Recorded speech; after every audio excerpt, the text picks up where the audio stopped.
off right now. What it is, yo, what's up? It's your boy Corrosive. I'm back at it with some more Mega Bonk. Who wants to get bonked? Basically, I've been playing this game as, like, you know, as I've been chilling, trying to unwind after long days. Y'all know how it is. And honestly, this game's pretty fire. Like, I see why people got addicted to it on launch. You know, there's just a lot of aspects of the game that are like really exciting, really enjoyable. I obviously, as you guys see, I'm in the new map right now, and it's just because, you know, I just unlocked the new map. And I was telling you guys how in my last video, I understand in my last video there was some audio issues, so I'm gonna try and keep that in mind, keep my audio in check. So yeah, my last video I was talking about how certain people have like certain maps that just really mesh with them, and some maps that are just really hard for them to play, maybe because of playstyle differences or whatever. I feel like the desert was just really my zone. I don't know how to explain it, but throughout this video, hopefully you guys see like so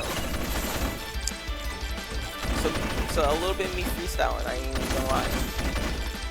Yeah, but speaking of freestyling, you know what I mean? Like, you know, we live in an interesting time right now, right? And y'all know me. If you don't know, sometimes in my videos I be talking about theoretical science. Sometimes I talk about what goes on in the world. We live in a very interesting time. I'm in the belief that we're in a crystal state for not just us, like, as no matter where you are in the world, right? I feel like we're in a crystal state as a species, right? I think we're almost close to being able to embark on things, on the steps towards cosmic level. And, you know, it's really exciting, and you're gonna be like, man, Corrosive, what you on about, bro? Like, what the fuck? Basically, some of the stuff that has been reaching my ears and that I've been excited to kind of follow, but they're long term, because when you think about space travel and like doing things in space, it takes a very long time, especially for one instance, there's like this meteor, they call it a comet, but it's not acting like a comet, right? That is approaching our solar system, right? But the way it's moving as if it's being controlled, like it has a trajectory and everything. Though the trajectory is to specifically avoid Earth, the fact that we can follow it and we're tracking it, to me, is a good sign. And you're gonna be like, Corrosive, why does that even matter? We've seen comets fly through our solar system multiple times, this, that, and the third. Well, again, this is why I say we're in a crystal state, right? If we unite as like a species, right, we can, because the specific asteroid I'm thinking about, it's like the third eye, something, and it's made out of like pure nickel, or it's made out of a specific material that we have to make on Earth, right? In my mind, right, if we can see it, it's like a baseball, we can catch it, right? And imagine the amount of resources we'd be able to get if we're able to catch the debris from like space that space is giving us, or maybe other planet, other sentient life is giving us. The asteroid itself has a lot of contention around it because of its movement, its trajectory, how it's changing. Some people are arguing it's just a regular comet. Other people are arguing it's man-made. I personally am I'm of the scripture that it doesn't matter what it is. I would just like to catch it, because again, the materials it brings can be very valuable. Funny enough, I think of it kind of like a test, right? If you can see it, right, and you can plan to intercept it, say it's like a dangerous impact, right? It's like coming towards the planet in a way to where it could wipe out like a considerable chunk of like the population of humans or whatever, right? Well, if you can see it and if you're able to catch it, right, that means you can destroy it. That means you can farm it, right? So I say this all to go back to the main topic of unity, because the amount of things you can do as a species probably outweighs what you can do as like maybe a country. Maybe there was some speculation. Well, there's some people who are arguing that it's possible for one country to be able to do this on their own. But I personally don't see it. And if one country, to me, I think if one country is able to do it solo style, they'll just have a kind of an unfair game in this. I say unfair game, and then if you're an American, I wonder how many Americans truly know why the government's been shut down this long. And if you know, right? Just put your no in chat. And I would like to say, just like as like a little brief thing to that, like we should just, like, I'm not a violent dude. Like, I don't agree with violence, but especially in this day and age, I feel like we should be uniting, not fighting, because we've been fighting for so long. Just in a historical sense, I feel like we should kind of like go Old Testament on traitors and people who try to cheat to take over. That's just my opinion, you know. Cancel me if you want. I'm already dead. So yeah, you know, like it's becoming more interesting. Like the more I'm hearing from like current scientists about what is possible in the future is really coming close to things that I was thinking about in a theoretical sense. And yeah, that's kind of why I'm just really excited to see how far we can go, so long as we get the good endings and we don't get the bad ones. There are a lot of opportunity for bad endings right now, and it's not like, it's narrow margins from what I'm seeing so far. It's very narrow margins to where you know, we could well, that's why I say we're in a chrysalis state, we're in a cocoon, because when a butterfly is about to emerge, when a caterpillar is about to emerge into a butterfly, that cocoon state is its most volatile, its most fragile. I'm gonna rock gene splicing because I love genetic makeup, and I think messing with genes on a higher level is just fucking gnarly. So, and I think the only problem with gene splicing at its core is that you have to make a chrysalis state that will withstand whatever change you're trying to go through, right? And you know, to wrap it back to what I was saying, is we as a species are in a chrysalis state, right? There's so many things going on in the world. If you like, it's everywhere. You know what I'm saying? I don't even have to talk about it. Y'all know. You know what I'm saying? Unless, you know, your government is trying to keep it from you, and even that you might know. You know what I'm saying? It's interesting. It's crazy. But you know, it's to the point where we know about this, but how are we able to prevent it? You know what I'm saying? How do we turn the tide into a more favorable position for, you know, common sense, for life, stuff like that? You know what I'm saying? Something else interesting that I heard that I feel like would be easily solved through the same methods, or the same vigor as space travel, is our oceans, right? There's a lot of speculation on what is in our oceans, right? And don't get me wrong, I'm down for mermaids and or advanced civilizations that could live underwater. But my question is that if there are places where they're commonly spotted, why don't you reveal that data? You know what I mean? Okay, so for me, I'm a very big visual learner, and I understand a lot of things, or I can get a grip on concepts by seeing it, right? So for me, I kind of want to see objects or the things that they're saying constantly visit certain parts of our ocean, I believe some of them are very deep parts of our ocean as well. I just want to see it, you know what I'm saying? What are you talking about? I feel like at a point, like I'm not a leader of a country, right? But I feel like at a point, as a leader of a country, you want to make the smartest people possible. And the only way you can make smart people is by not holding information. You have to give all of it to them. So, because that way you give them the full scope of what is possible, right?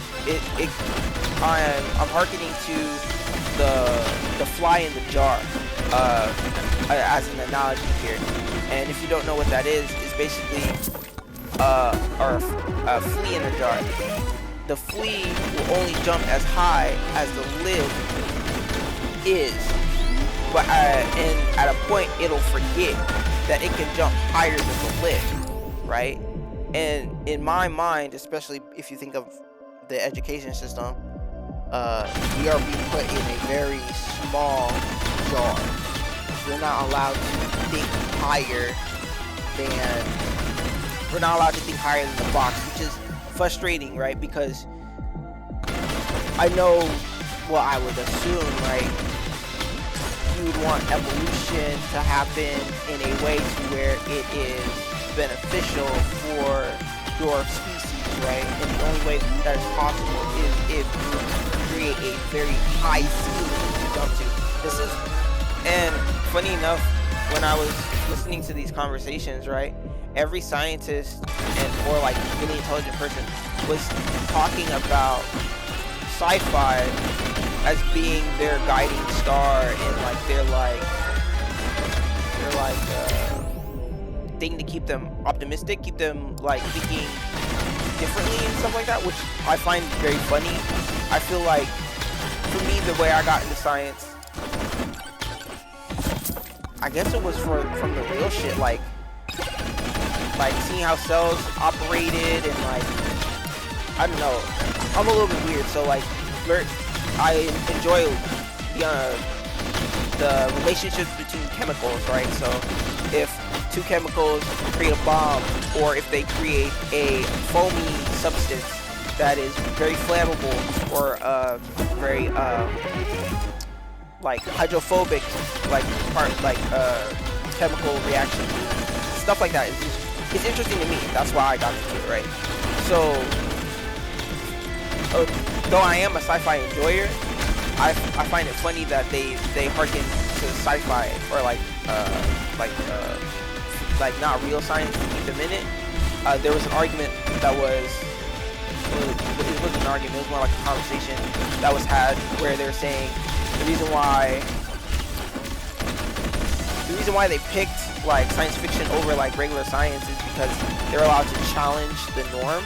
They weren't trapped in the bubble of conventional science, which I get, and I guess that's why I get like kind of like these mad scientist ideas, is because I don't want to fit in the conventional bubble because everybody's in that spot. You know what I mean? I feel like, especially with science as a topic, like you want to be as out of the norm as possible because you know you want to boldly go where no one else has gone before, right? So how am I gonna get there going up the same ladder you did? You know what I mean? It doesn't make rational sense. The dog doesn't hunt. The dog doesn't hunt. So yeah, and I'm gonna go on another little tangent here, and I'm gonna try to get off the science topic because there's another thing I want to bring up here. But I don't know why like science schools don't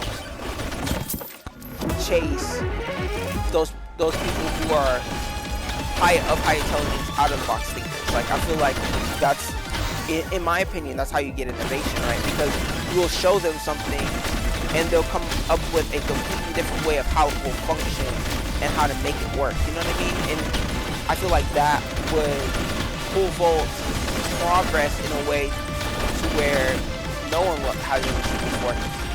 In one of my past videos, I believe I talked about using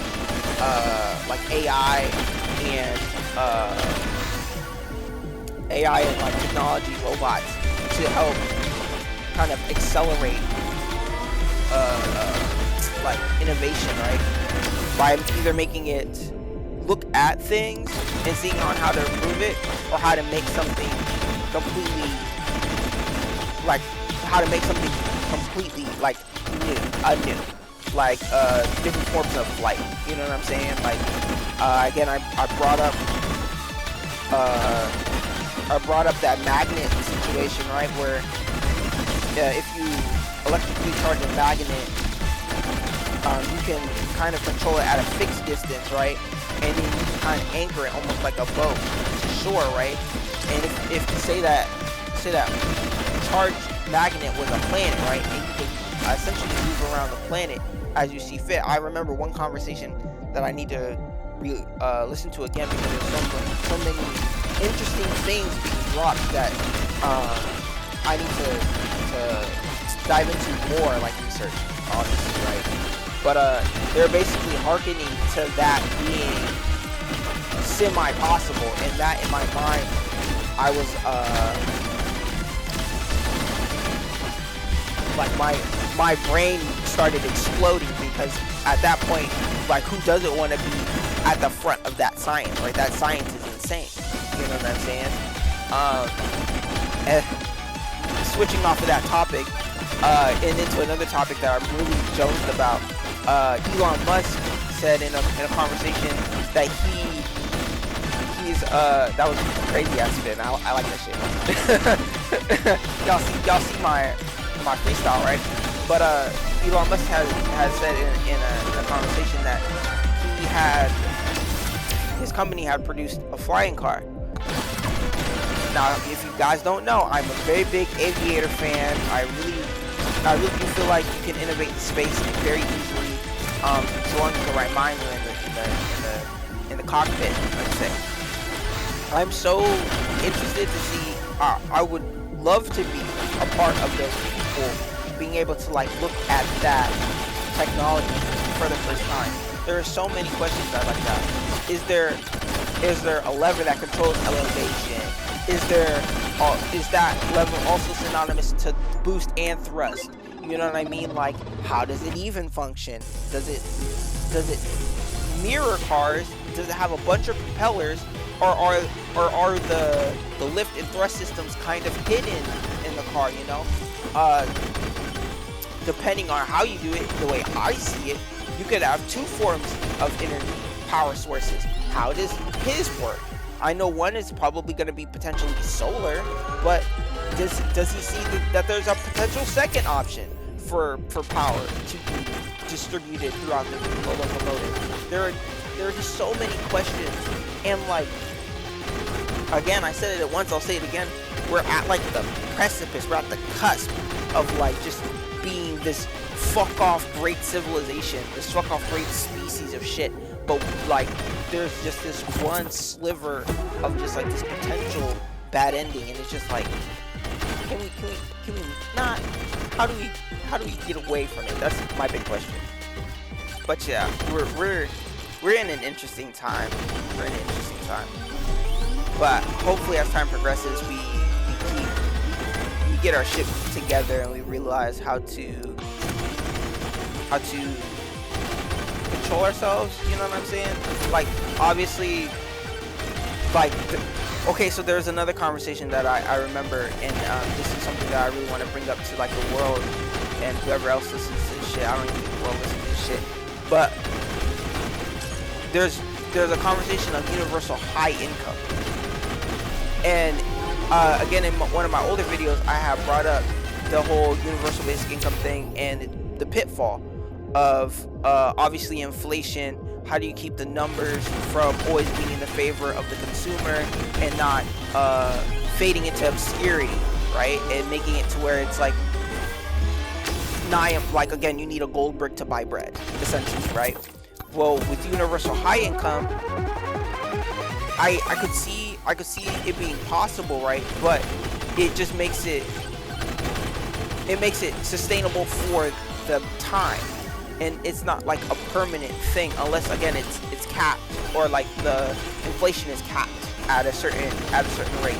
But again, I see it more feasible if we're getting resources from everywhere, not just from, like, say, the traditional farmhand, the potential future of AI and robotics, because some people, Elon Musk was saying that is a big necessity for the future. I just feel like there's a third thing that we're missing here. Funny 3i comment, and there's potentially 3 things that we need to really keep everybody on the planet happy.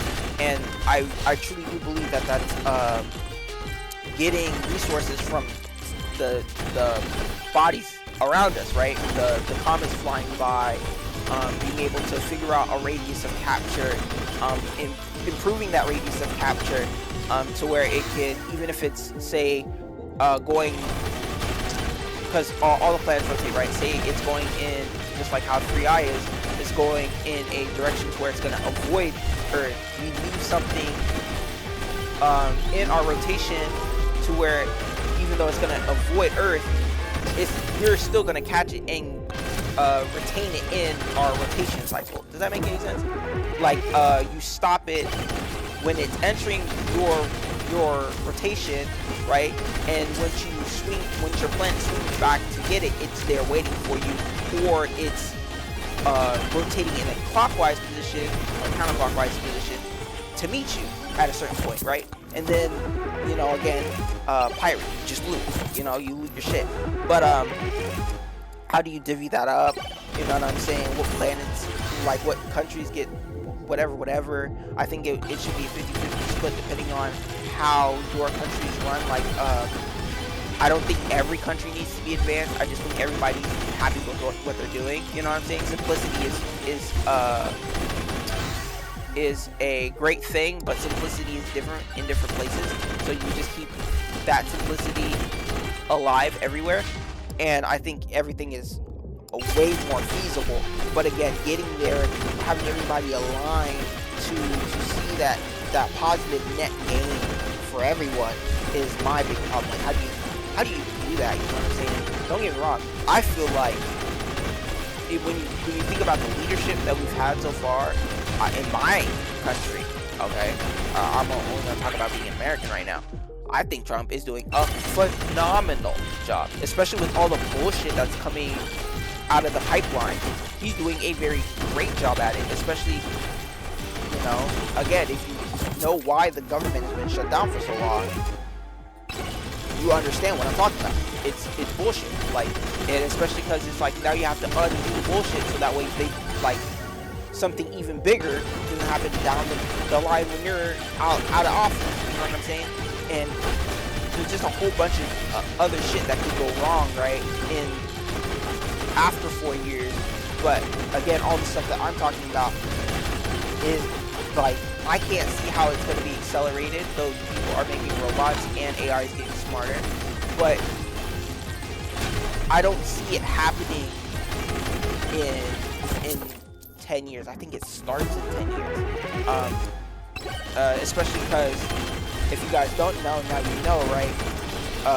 There are going to be other countries other than the US and Germany going to the moon, and their reasoning for going to the moon is, from what I heard, going to be more publicized than when the US went to the moon during the Cold War.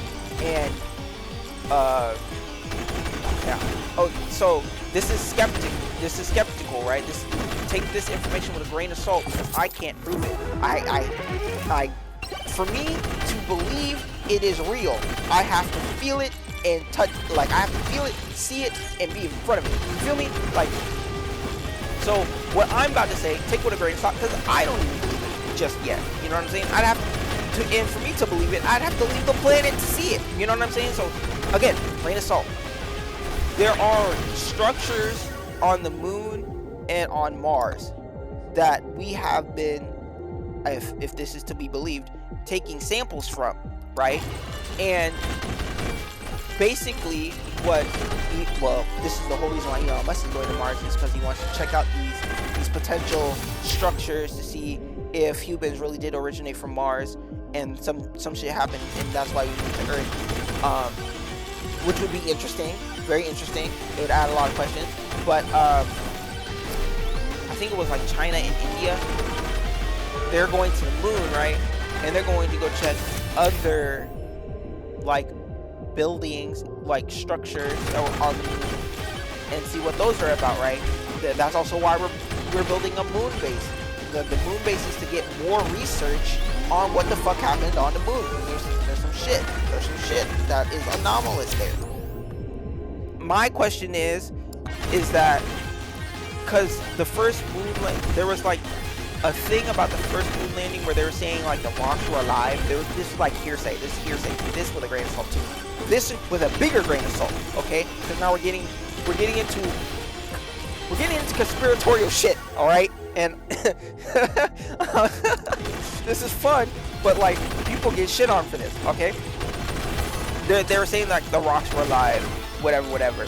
And this is my big issue with taking things out of space, even if it's for like good reasons, like resource gain. Imagine like it's a seedling, right? And we invite it onto our planet and we start adding like new species and things to our planet just because we're taking things from space and going just like the probes that went through it went through like a sentient like a sentient space, and it was changed, right? The comets go through sentient space and they're changed. Maybe it's they're giving certain bacteria, and that bacteria gets excited through like the Earth's atmosphere, and then boom bam, we have new plants that fucking talk, or a different type of fucking arthropod is created and then starts going through evolution, right? This all adds more excitement and interest to our current existence. But again, we have to be careful. I don't want like unkillable rock monsters that we found on the moon all of a sudden starting to fall to Earth, right? Or some crazy shit. You know what I'm saying? Like, though it would be cool if they're friendly. If you guys haven't seen it, though we're not in October yet, check out the movie The Mist. That movie is like what I want to avoid with prejudice. like there's no way you're gonna tell me we ripped open a portal into a different dimension and now giant bug monsters are flying everywhere. You know what I mean? There's no fucking way. Unless we prepare for it and they're actually way easier to deal with than we anticipated, then I'm all down for it. Especially if they like I know I'm using gamer logic here, but like say they drop, like you kill them and them dying creates, like we'll stick to the rock.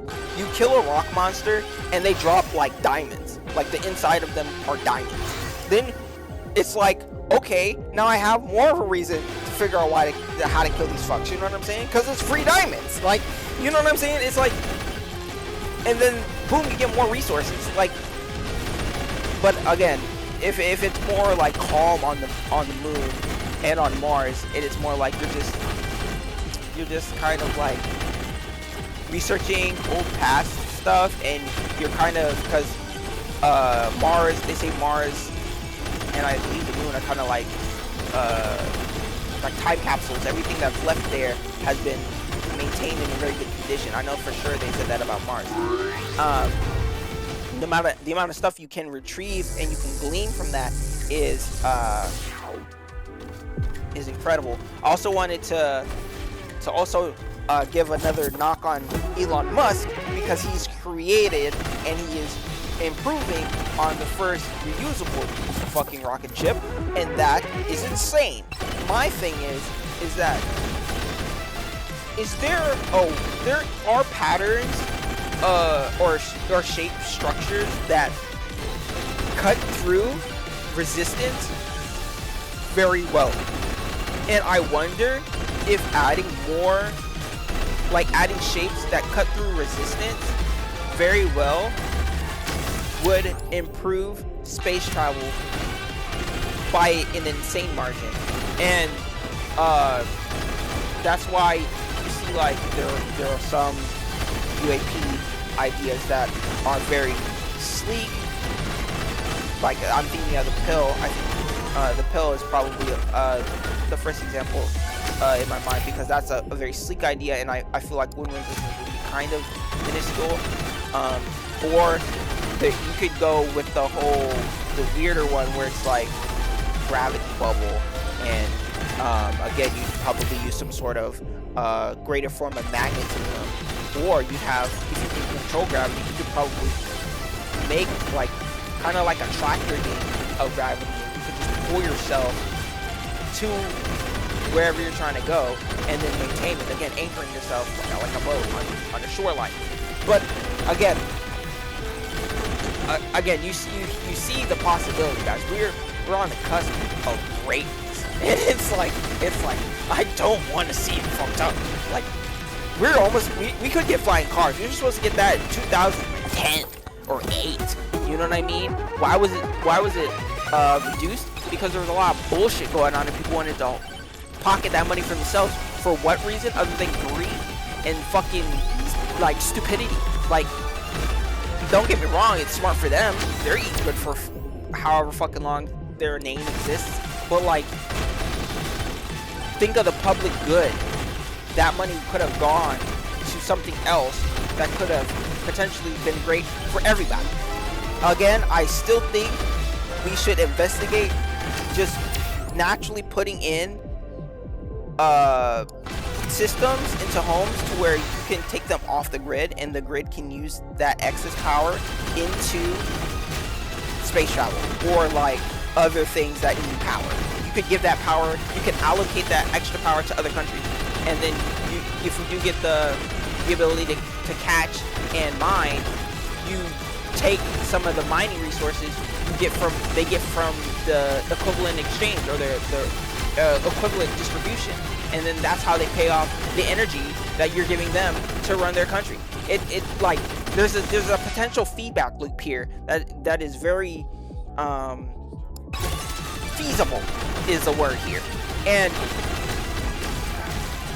I foaming at the mouth. If I had the clout to get all the world leaders in a room and say, why are we not focusing on this? Why can't we do this? What is the pitfalls? What's stopping say Russia right now from dropping a fucking submarine going all the way to the depths of the fucking to the fucking ocean? Again, I was talking about different shapes being able to control or go through resistance very well. It goes the same way going down as well. But yeah, food for thought. Thanks for listening. I'm out. Have a great day.